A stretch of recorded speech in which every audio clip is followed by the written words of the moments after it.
Hello friends, आप सभी का स्वागत है हमारे यूट्यूब चैनल मनी सेविंग अड्डा पर। आज हम जो आपके साथ डिस्कस करने जा रहे हैं वो है TDS deducted by bank. Bank कौन कौन सा आपका टीडीएस डिडक्ट करता है, आप उसका रिफंड कैसे ले सकते हैं, हम आज ये डिस्कस करने जा रहे हैं।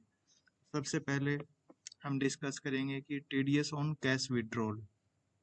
ये section 194 of income tax 1961 as amended new section है जो अभी फाइनेंस एक्ट में लागू हुआ है। इसके अलावा टीडीएस जो डिडक्ट होता है वो फिक्स डिपॉजिट पे और रेकरिंग डिपॉजिट पे डिडक्ट होता है। तो सबसे पहले हम न्यू सेक्शन के बारे में बात करते हैं। सबसे पहले हम बात करते हैं what is section 194N। As per section 194N जो इंट्रोड्यूस हुआ है यूनियन बजट 2019 में, 2% टीडीएस डिडक्ट होता है जो भी पर्सन 1 करोड़ रुपए से ज्यादा कैश विड्रॉल करता है। ये विद इफेक्ट फ्रॉम 1 सितंबर 2019 से लागू हो गया था। ये अप्लीकेबल होता है 1 करोड़ लिमिट पर फाइनेंशियल ईयर और पर बैंक या कोऑपरेटिव सोसाइटी या पोस्ट ऑफिस अकाउंट से। यानी अगर आपका अलग बैंक में अकाउंट है, दो अकाउंट एक बैंक में है, एक पीएनबी में है, एक एसबीआई में, तो आपका पर बैंक 1 करोड़ रुपए काउंट होने के बाद ही 2% टीडीएस डिडक्ट होता है। तो अभी हमने आप नीचे लिखा हुआ है इन अदर वर्ड, अगर आपके मल्टीपल अकाउंट है एक ही बैंक में तो वो लिमिट मल्टीपल अकाउंट के लिए लागू हो जाएगी। अदरवाइज अगर आपके मल्टीपल अकाउंट डिफरेंट बैंक में है तो वो डिफरेंट बैंक के लिए 1-1 करोड़ रुपए होती है। इसके अलावा पर्पज क्या है सेक्शन 194N आने का? सेक्शन 194 इंट्रोड्यूस किया गया है डिजिटल पेमेंट को प्रमोट करने के लिए और कैश को यूज रेड्यूस करने के लिए गवर्नमेंट ने, और साथ ही कैश फ्लो की ट्रैकिंग के लिए इसको लागू किया गया है। तो 2% टीडीएस जो डिडक्ट होता है 194N में, वो कौन डिडक्ट करेगा? Who will deduct TDS under section 194N? As per section 194N, every person जो भी कैश पेमेंट कर रहा है 1 करोड़ रुपए से ज्यादा फाइनेंशियल ईयर में, वो टीडीएस 2% डिडक्ट करेगा। तो ये पर्सन कौन कौन से है? कोई भी बैंक, कोऑपरेटिव बैंक या पोस्ट ऑफिस जहां से आप 1 करोड़ रुपए से ज्यादा कैश विड्रॉल करेंगे वो 2% टीडीएस डिडक्ट करेंगे 1 करोड़ के बाद। तो सबसे पहले हम आपको दिखाते हैं कि 2% टीडीएस आपका डिडक्ट कैसे होएगा।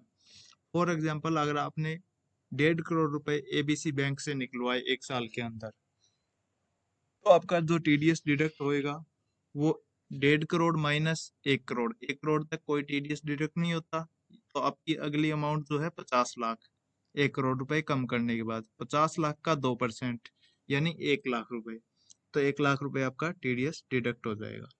आपको टीडीएस का बेनिफिट कहाँ मिलेगा? 194N में जो डिडक्ट होता है, as per CBDT notification, TDS जो भी डिडक्ट हुआ है क्रेडिट कर दिया जाएगा उसके इनकम टैक्स के पैन नंबर के अगेंस्ट में। तो अगर आपकी tax liability particular financial year की अगर 10,000 बनती है और जो कैश विड्रॉल आपने 1 करोड़ से ज्यादा करा उस पर आपका टीडीएस अगर 1,000 रुपए डिडक्ट हुआ है, तो आपको 1,000 रुपए का बेनिफिट मिलके आपको 9,000 रुपए इनकम टैक्स में आपको पे करने पड़ेंगे। यानी जो भी आपका 194N में टीडीएस डिडक्ट होता है उसको आपका सीधा सीधा आपको बेनिफिट इनकम टैक्स रिटर्न में मिल जाएगा। अगर आपका कोई टैक्स नहीं बनता तो आपका ये अमाउंट रिफंड हो जाएगा। अब एक नया क्वेश्चन अराइज होता है कि bank will deduct 2% TDS of every person withdrawing more than 20 lakh in a year. ये अभी नया सेक्शन, इसी में अमेंडमेंट हुई है 194N में कि बैंक 20 लाख से ज्यादा कैश विड्रॉल करने पे भी 2% टीडीएस डिडक्ट करने लगा है कुछ कस्टमर्स के। ये एक साथ 2020 से लागू हो जाएगा। जो भी पर्सन जिन्होंने पिछले 3 साल की रिटर्न नहीं भरी और जो 20 लाख रुपए से ज्यादा इस साल में कैश विड्रॉल करेंगे उनके ऊपर ये लागू हो जाएगा। Do you know that if you have not filed your income tax return for 3 consecutive financial year and you have withdrawn more than 20 lakh rupees in the next financial year, then TDS at 2% would be deducted by the bank? Yes, ये सही है कि अगर आपने पिछले 3 सालों में अपनी इनकम टैक्स रिटर्न नहीं भरी और आपने 20 लाख रुपए से ज़्यादा कैश विड्रॉल कर ली है, तो आपका 2% टीडीएस बैंक डिडक्ट करना स्टार्ट कर देगा। यानी 20 लाख तक आपका टीडीएस नहीं कटेगा। अगर आपने 21 लाख विड्रॉल कर लिए तो 1 लाख पे 2% यानी 2,000 रुपये आपका बैंक टीडीएस डिडक्ट कर देगा। तो ये सेक्शन उन लोगों के लिए बहुत ही ज़रूरी है जिन्होंने अपनी इनकम टैक्स की रिटर्न लास्ट 3 ईयर से नहीं भरी है। तो उनको मैं ये कहना चाहूँगा कि अपनी टीडीएस की इनकम टैक्स की रिटर्न ज़रूर भरें, अदरवाइज आपका 2% टीडीएस डिडक्ट हो सकता है।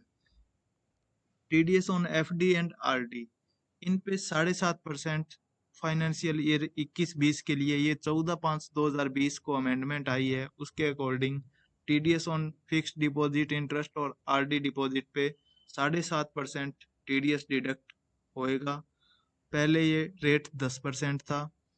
तो इंडियन रेजिडेंट कस्टमर है उनके लिए ये 7.5% है अगर उनकी इंटरेस्ट इनकम 5,000 से ज़्यादा हो जाती है फाइनेंशियल ईयर 2020-21 में। अगर जिनके पास पैन कार्ड नहीं है उनके लिए ये रेट 20% है, और जो नॉन रेजिडेंट इंडियन कस्टमर है उनके लिए ये 30% प्लस सरचार्ज एंड सेस है।